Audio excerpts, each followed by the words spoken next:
আসসালামু আলাইকুম ওয়া রাহমাতুল্লাহ।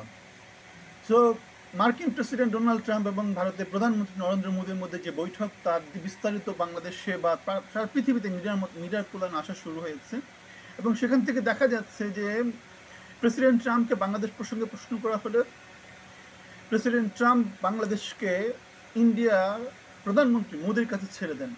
আমরা দেখেছিলাম ট্রাম্পের প্রথম সেশনে, মানে গতবার যখন ট্রাম্প প্রেসিডেন্ট ছিল তখনও কি ছিল, ইন্ডিয়া বাংলাদেশকে দেখতো মানে ইজারাদারির মতো। স্ট্রাকচারাল যে কন্ট্রোল সেটা, মানে মার্কিন যুক্তরাষ্ট্র সরাসরি পৃথিবীর সব জায়গাতে কন্ট্রোল করবে না, যেগুলো তার জন্য ভাইটাল সেগুলোকে সে কন্ট্রোল করবে। যেমন ইন্ডিয়া আমেরিকার সাথে ডাইরেক্ট রিলেশনশিপ, আবার বাংলাদেশ বাংলাদেশ, মালদ্বীপ, তারপরে নেপাল, ভুটান, এগুলো হচ্ছে কার আধারে? ইন্ডিয়ার আধারে। এগুলো হচ্ছে এইভাবে চলবে। তাহলে এটা হচ্ছে গিয়ে মিলিটারি স্ট্র্যাটেজির মধ্যে পড়ে, এগুলো স্ট্রাকচারাল যে অর্গান সেটাকে ফলো করে এবং এই পদ্ধতি সে ফলো করছে। আমরা জানি ট্রাম্প হচ্ছে খুব বিখ্যাত একজন ভালো বিলিয়নিয়ার, সে অনেক বড় সাকসেসফুল একজন মানুষ, কারণ তাকে পৃথিবীর one of the best investor হিসেবে ট্রিট করা হয়, নেগোসিয়েটর হিসেবে ট্রিট করা হয়।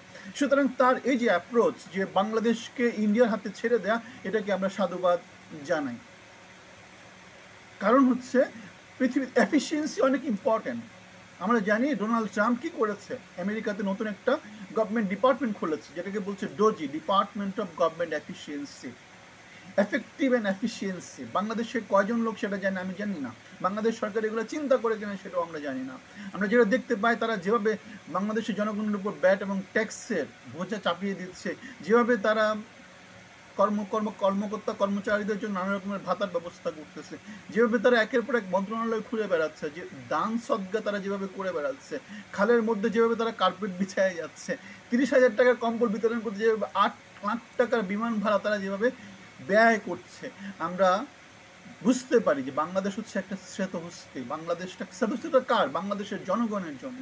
বাংলাদেশের সরকার তো বাংলাদেশ নিয়ে কোনো চিন্তা করে না, বাংলাদেশের সরকার বাংলাদেশ নিয়ে কোনো চিন্তা করে না। যদি চিন্তা করতো, 30,000 টাকার কম্বল বিতরণ করতে গিয়ে 8 লাখ টাকার বিমান ভাড়া তারা দিত না। বাংলাদেশ হচ্ছে শ্বেতহস্তি বাংলাদেশের জনগণের জন্য। ডেফিনেটলি বাংলাদেশ আমাদের অনেক প্রিয়, কিন্তু বাংলাদেশ সরকার বাংলাদেশকে যেভাবে ট্রিট করছে সেটা বাংলাদেশের জনগণের জন্য একটা শ্বেতহস্তি হয়ে গেছে। ডাইপার বাহিনী দিয়ে বাংলাদেশকে যেভাবে তারা চালাচ্ছে, অন্য কিছু বলা যাবে না। Doji, department of government efficiency, আমাদের এখানে কি একজন মানুষ চলতে পারে না, 40, 50, 60 হয়ে যাওয়ার পর 80 বছর বয়সের লোকজনকে মন্ত্রণালয়ের প্রধান বানিয়ে দেওয়া হয়েছে, সরকারের প্রধান বানিয়ে দেওয়া হয়েছে। বাংলাদেশ চলবে কিভাবে? বাংলাদেশ চলবে কিভাবে? একজন মানুষ কর্মক্ষম থাকে কখন? 20 থেকে 60। 60-এর পরে বাংলাদেশ লোকজনকে কি করতে? অবসরে পাঠিয়ে দেওয়া হয়, কারণ তার শরীরে নানা রকম সেন্স কাজ করে না, শরীর কাজ করে না। সো বাংলাদেশ হচ্ছে পুরোপুরি পৃথিবীর উল্টো একটা ফিলোসফি বাংলাদেশে ফলো করা হয়।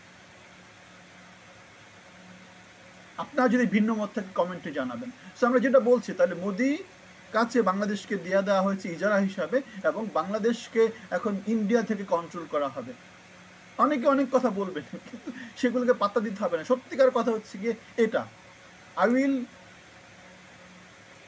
মোদি একটা মানে ডোনাল্ড ট্রাম্প একটা কথা বলেছে, কথাটা কি? কথাটা হচ্ছে আই উইল,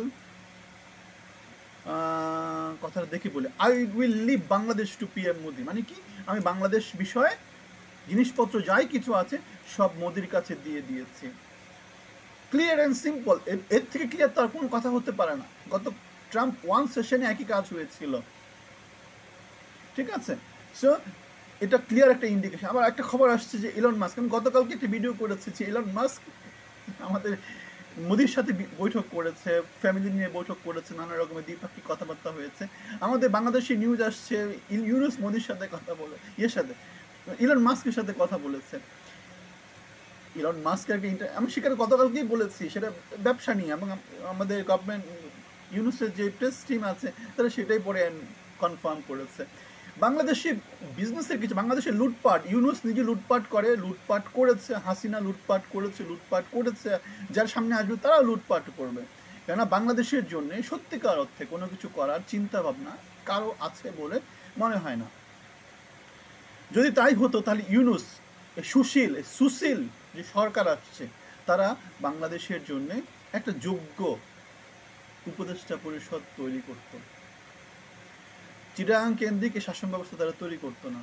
আমি তাকে চিনি, এনজিও দিয়ে তারা এভাবে চালাতো না। সে নিজে অযোগ্য, তার কোনো ধারণা নাই পৃথিবী সম্পর্কে, সারা জীবন সুদি ব্যবসা করে গেছে, মহাজনী ব্যবসা করে গেছে, এবং সেটা দিয়ে তার অর্জন, অন্য কিছু না।